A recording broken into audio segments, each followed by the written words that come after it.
कल हमने किया था average power associated with pure resistor. आज देखते हैं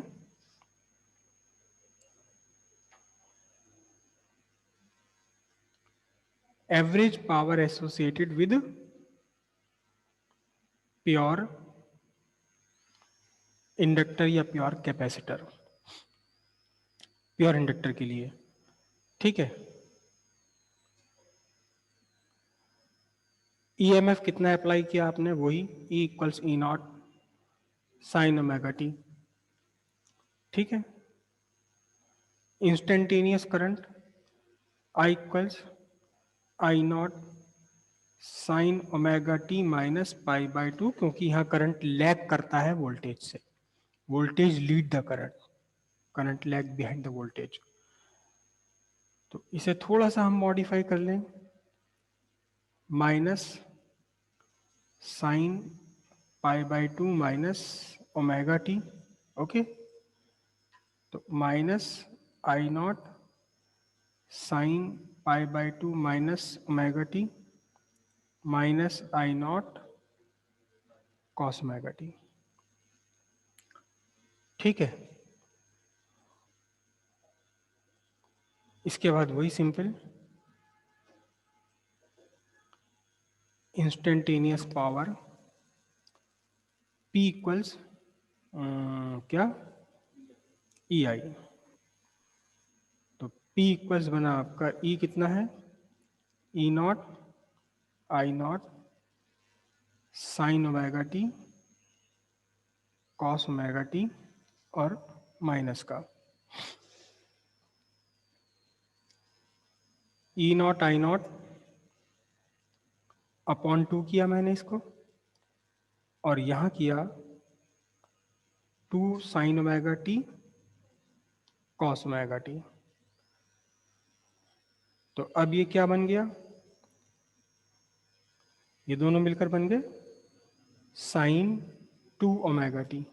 ओके, और इंस्टेंटेनियस पावर कितनी है, rate of doing work E not I naught by two sine two omega T. तो अब हमने क्या करना है, D W equals minus E not I naught by two sine two omega t d T. This is the small amount of work done in small time D T. ठीक है, small amount of work done in small time D T. अब इसके बाद total work done, total work done over one complete cycle of AC, total work done over one complete cycle of AC. तो क्या करना होगा, total work find करने के लिए इंटीग्रेट करना होगा डी डब्ल्यू को, कहां से कहां तक, जीरो से टी तक, यानी integration from zero to T कितना, minus E not I naught by two sine two omega T. Correct. अब फिर से वही की वही बात, इसमें से क्या कॉमन है, कांस्टेंट है, E not I not constant है, तो जीरो से टी तक इंटीग्रेशन करना है किसका, two omega t d t. Right, then W E not I not by two क्या बनेगा बोलो, cos two omega t upon two omega, और माइनस में जीरो से लेकर टी तक।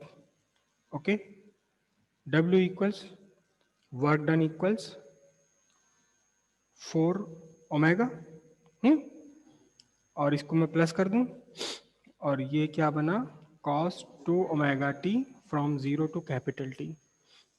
Lower limit upper limit substitute कर देते हैं, क्या बनी कंडीशन बनी, work done equals E not I not by four omega, और कॉस टू ओमेगा को मैं लिख रहा हूं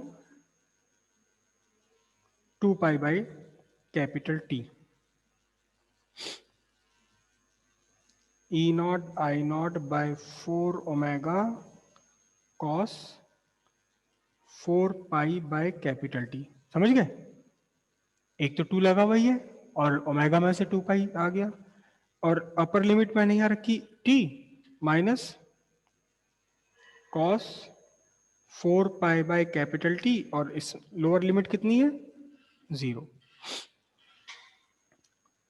तो अब क्या बना देखिए, W equals E not I naught by 4 omega, और ये क्या बनता है cos 4 pi minus cos 0, omega equals E not I naught by 4 omega cos 4 pi, cos 360 और 360, तो कॉस 2 पाई कॉस 4 पाई कितना होता है इसकी वैल्यू, हम्म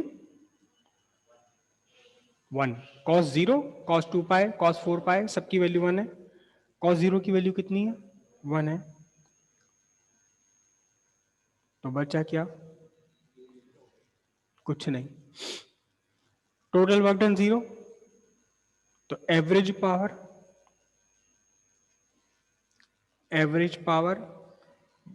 क्या, total work done upon total time, तो एवरेज पावर P बार टोटल वर्क डन कितना है 0 बाय T, सिंपल सी बात है 0। Average power associated by a pure inductor is 0 watt. मतलब ये हुआ कि अगर आप एक इंडक्टर लेते हैं और इंडक्टर पर आप एक सोर्स लगा दें E equals E naught sine omega T, तो भी करंट भी चलेगी, यहाँ सब कुछ होगा, मैग्नेटिक फील्ड भी बनेगा, ऐसा वैसा सब कुछ होगा, लेकिन वर्क कितना होगा, आपको मिलेगा क्या, conversion of electric energy into other form of energy नहीं होगा, क्योंकि यहां वर्क डन कितना है 0। वर्क एक्चुअली में वर्क का मीनिंग होता है हमेशा conversion of one kind of energy into other kind of energy. कहीं भी अगर आपको नेचर में कोई वर्क होते हुए दिखाई दे रहा है तो वहां एक एनर्जी दूसरे एनर्जी में कन्वर्ट हो रही है, सर्टेनली, निश्चित रूप से। लेकिन यहां वर्क डन क्या है 0, तो आपको आपकी इलेक्ट्रिक एनर्जी का कन्वर्जन किसी दूसरी फॉर्म ऑफ एनर्जी में होगा ही नहीं, बिल्कुल भी नहीं होगा, और करंट फ्लो करती रहेगी। समझ रहे इतनी बात, इस एक करंट का एक स्पेशल नाम है, अभी हम आगे करते हैं।